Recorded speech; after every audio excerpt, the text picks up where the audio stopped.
और मनीष, बड़ी खबर है और ये रूस के खार्किव पर अब तक के सबसे बड़े हमले को लेकर खबर है, जहां रिहायशी हाई राइज बिल्डिंग पर रूस ने हमले को अंजाम दिया। क्रूज और बैलिस्टिक मिसाइल से हमले का दावा भी किया जा रहा है।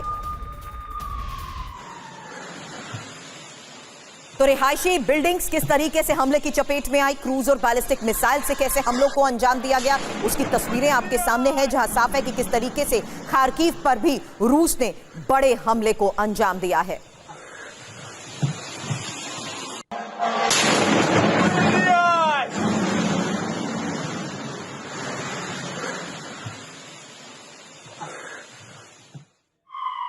और इस हमले के बाद खार्किव में इमरजेंसी घोषित कर दी गई है। एक्शन में स्टेट इमरजेंसी सर्विस है। मलबे से लोगों का रेस्क्यू जारी है।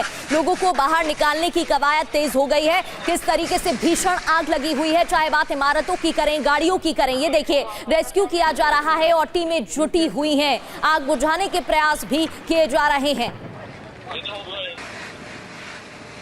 हालांकि रूस की यूक्रेनी सैनिकों पर भारी बमबारी को लेकर खबर है। मिर्नोग्राद में फैब 3000 ग्लाइड बॉम्ब से यह हमला और मिर्नोग्राद में घिरे यूक्रेनी सैनिकों पर रूस का हमला।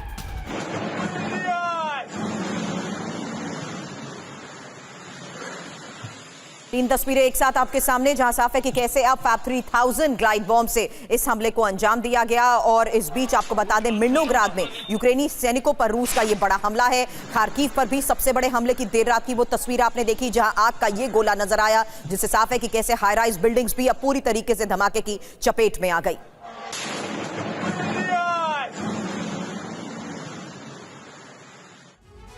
तो रशिया ने किस तरीके से कहर ढाया हुआ है, उसकी एक एक तस्वीरें आपके सामने हैं। और यूक्रेन के शहर अब टारगेट पर हैं। 14 ऐसे शहर जहां पर अटैक हुए हैं। ड्रोन अटैक्स की बात करें तो 525 ड्रोन अटैक अब तक हुए हैं और मिसाइल अटैक 48 बताए जा रहे हैं। इससे मौत की संख्या बताएं तो 25 लोगों की मौत हो गई है। 130 से ज्यादा लोग घायल बताए जा रहे हैं। हालांकि कहां पर यह हमला हुआ है आपको बता दें, पावर स्टेशंस के साथ साथ बड़ी खबर है कि गैस स्टेशंस को टारगेट किया गया है। हॉस्पिटल्स, स्कूल, पोस्ट ऑफिस, प्रशासनिक इमारतें जिस तरीके से इन हमलों में हिट की गई हैं। शिवाज सर, एक सवाल उस लिहाज से जहां आपने ये बता दिया कि अब पश्चिम यूक्रेन को ही टारगेट क्यों किया गया, एक और बात समझाइए सर। ये वो पश्चिम यूक्रेन है जिसके आगे अगर सीमा की बात करें तो सीधे पोलैंड की शुरुआत हो जाती है। और पोलैंड का नाम इसलिए ले रही हूं क्योंकि हाल ही में उसने सुरक्षा के मद्देनजर जिस तरीके से अपने हवाई क्षेत्र में अपने हवाई अड्डों को बंद करने का फैसला लिया था, क्या आपको लगता है कि ये पोलैंड पर दबाव बनाने के तहत ही पश्चिम यूक्रेन को इस वक्त रूस स्ट्रैटेजिकली टारगेट कर रहा है? हाँ, बिल्कुल दो बातें हैं। एक तो सच्चाई है कि कहीं ना कहीं प्रेशर है पोलैंड के ऊपर डालने की कोशिश करेगा रूस, पर सबसे इंपॉर्टेंट चीज है क्योंकि सब कुछ जो लड़ाई का साधन है वो पोलैंड के थ्रू ही आ रहा है यूक्रेन में, और इसलिए वो पोलैंड के जो नजदीक टाउन हैं जो जैसे लावीव है या टर्नोपेल है उसको टारगेट कर रहा है।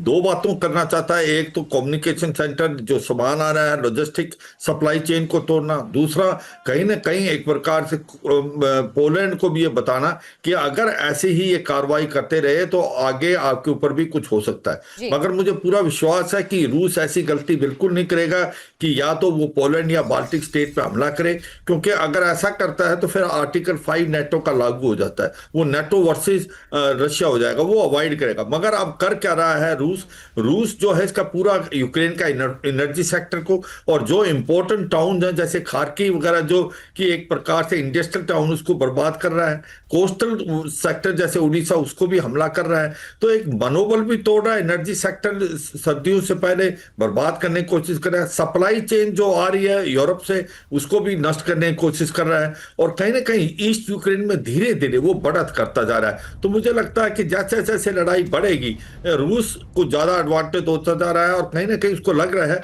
कि लड़ाई हो सकती है रुक जाए, क्योंकि 28 पीस प्लान की बात हो रही है और उसके अंदर अब कहीं ने डोनाल्ड ट्रंप ने भी मान लिया है कि ये जो 4 रीजन है डोनबस में, जो डोनेट्स्क, लुहांस्क, जापोरिजिया और खारासोन, ये जो है वापस शायद नहीं आ पाएंगे, यूक्रेन को देने पड़ेंगे रूस को। इसको मद्देनजर रखते हुए ईस्ट यूक्रेन में भी वो अपनी स्थिति को और मजबूत करे।